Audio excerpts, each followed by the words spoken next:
Okay, so today we are out here at the Glen Manor House in Portsmouth, Rhode Island, and I want to talk about the flower power of annuals and what the value they bring to the landscape is just underrated nowadays. Everybody's been going to perennials, we're doing their shrubs, but we need to talk about annuals. Let's see what's going on.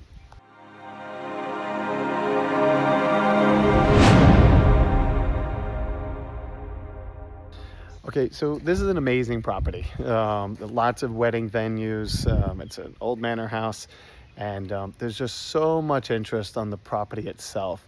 On the other side is a great water view. They do all sorts of events here, specifically weddings. But it was such a cool project. Last couple seasons, we got lucky enough to get involved with restoring it. Back a couple years ago, everything was kind of just overgrown rhododendrons. You could see the bones were there, but it just had been neglected for a while. And so the new company that's overseeing has been redoing all these plantings around the front, and we got nice landscape lighting in there shooting up the face. And then behind me, this used to be all big overgrown evergreens, so they're trying to keep more of that classic formal feel. So they got some nice narrow U's in there and long larapes, but the bed itself, the bones are coming in nicely. We got the mature plants that we were able to preserve while feathering in some of the new ones. But especially for weddings and for any kind of garden, I follow the 2/3 rule. So basically, I plant up half my garden with 2/3 of it with shrubs and perennials. So if you don't know what it is, a perennial is going to come back every year. It's going to die to the ground, but it's going to come back year after year and get bigger and bigger, like a lot of these plants that are in here. You're not going to have a big property and want to redo it with annuals all season long. So a classic perennial garden, you're planting things for different phases. Something that's going to bloom in the spring, something's going to bloom in the summer and then fall. And but that means the garden is always coming in and out of bloom, and some of those plants are going to get messy looking once they pass bloom. So that's where annuals come into play. Annuals are only one season. They're only lasting that 1 year. But they are flowering machines, and they're going to flower nonstop all season long and give you that constant color, and they typically stay lush. I'm a big advocate of proven winner annuals. Not sponsored, nothing like that. I just find that the proven winners, you pay a little bit more for them, but the genetics of the plants are just far superior. They just don't need a lot of maintenance. I do feed them. I give them a nice dose of plant tone, organic fertilizer once a month. That's kind of it. The ones we use don't need a lot of water and are just flowering machines. So I want to show you today some of the varieties I like working with, and doesn't matter if it's a commercial setting like this or my backyard, they just do amazing. All right, so this is the biggest area that received work last year. This was just all overgrown gardens, but this is their entrance garden. So they wanted a bit of a showpiece, something that's going to mature and wow customers, but neat and clean. So kind of just went with simple lines, get some flowering shrubs, some trees with some texture in them, but they wanted that formal barrier down the back, so because the brides go on the other side. So ultimately this will all fill in and give the bride some privacy as she comes down and to enter into the wedding venues. But as this is just all getting planted up, we have layers, we have the perennials, but some of these varieties of annuals that are in here, like this is absolutely one of my favorite. This is a Senorita Rosalita. It's a Clayome. The old Clayomes got really leggy, ugly looking, and just didn't thrive that well. This one plant is going to stand 3 feet across by 3 feet high, and it's just going to have these purple flowers all summer long with absolutely almost no maintenance. All we do is fertilize them and prune them if they start crouching in with something else that's too far.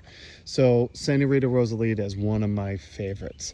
Now this rubrum, this is an ornamental rubrum grass. This right here is kind of in the same ground. It's annual ornamental grass. It's going to grow the same way. This thing's going to stand up at least 3 feet high. It's going to then get flower stems that come off the top, some nice pink flower stems over there. But each one of them is just going to have that burgundy flower, and it's just going to keep growing up and just be wide and fill this whole void. And all summer long, when everything else in perennials and such in gardens many times start to peter out, these ornamental grasses in the heat of summer are just going to come into their own, and they're going to look lush and vibrant, and they're going to look that way all through fall. And so two of the other ones I like working with, these agaranthums, yellow butterfly. These plants, as they grow, they're just going to keep throwing out these little daisy-like flowers. Comes in white, comes in yellow, and but this is a bulletproof. For a touch of yellow in a garden, this plant is just gonna, what you see is what you get. It's just gonna keep mounding. These, we wanted them a little bit taller, but if I cut them off, they would grow almost like a mum. They would just grow mounded, but they're just gonna keep, think of it like a fall mum that flowers nonstop from spring through fall. And so you throw in a little Dusty Miller in the nuts, but this is another one. Angelonias. This comes in blue, white, and pink. This is what we carry. There's lots of other varieties that are out there. But these little plants have these waxy leaves, extremely drought tolerant. We do almost nothing with them.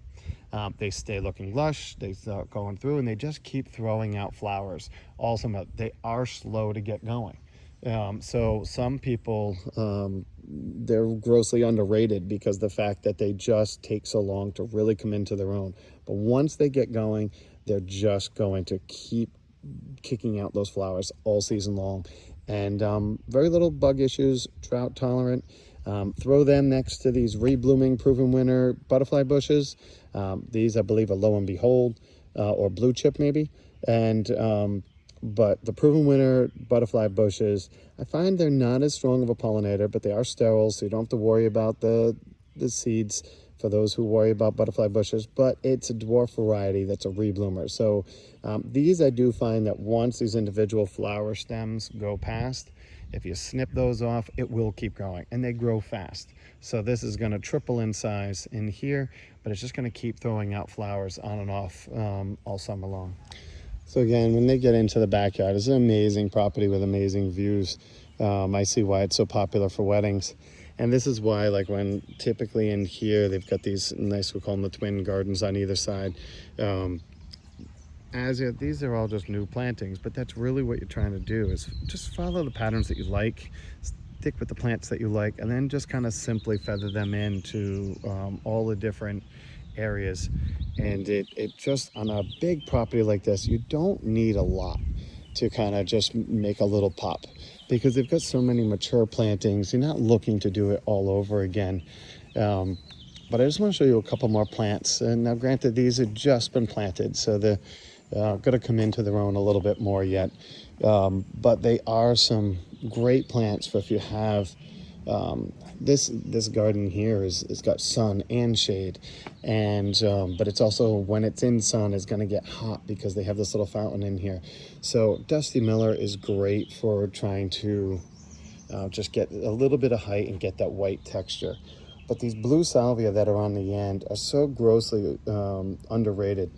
They don't look a lot much like anything when you're first planting them, but it's the closest blue you're going to get, and these plants are just going to keep thickening up. So we're doing a cluster here. This is just going to be a mound of blue, and you're going to get these cool little blue flowers.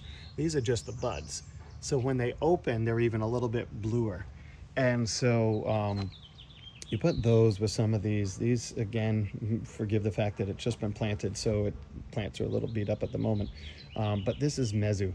This is just a waxy, it's got a very cool waxy leaf on it, and it's just more of a ground cover style. And this is just going to it's going to creep right over the top of this. It's going to fill in like a ground cover, and then it's hard to tell in the sun here, but maybe you can see it better in the shade. But we put some of this purple bugle ajuga next to it. We're going to have this nice purplish mottled leaf next to the lime green ground cover next to it, and then you put the purple sun patience. Now these are not classic New Guinean patience. They're called sun patience. They tend to handle the sun a little bit better, and I find they get a little bit bigger. So each one of these is going to fill in all this void here, and they're just going to be covered in those purple flowers all summer long. If they're in the sun, just like New Guineas, they will wilt out a little bit. If you're familiar with like hydrangeas doing that in the summer, but then they bounce back. So I don't, although they're rated for sun, I don't always put them in full direct sun. But if I have a garden like this that's going to be just more of a specimen, and I just want a nice pop of color, and it's going to be, sometimes you can see it, sometimes it's in the sun, sometimes it's in the shade. I want all sides to kind of grow the same. That's a great selection. So this garden is going to look amazing a month from now. It's still looking nice and neat now. Better in person. The video, I'm sure, is not doing it justice. But these combinations of plants in any order, these are all just bulletproof. Dusty Miller, very low maintenance. Salvias are all, they're underrated because when you're in the nurseries, this is typically what they look like. And everybody, unless they've grown them, just look right past them because they look for something that's flowering, for that impulse buy. But if you're a little patient with these, there's no more flower power than a blue salvia. Okay, so that's it. Great opportunity. Just checking in to see how things are doing down here. Crew's been doing an amazing job with the plantings. Excited to see even a month from now. We've been so cool that everything is kind of just a little bit of passive as far as a little slow to get established and get going, but everything's rooting in. The weather's finally warming up. They've all just been given a round of organic fertilizer, and I know another week or two of this beautiful weather and everything is just going to explode even more in growth. So that's it. If you're looking for some suggestions for low maintenance, long-term flower, these are our tried and trues. So hopefully you enjoy them as much as we do. Take care.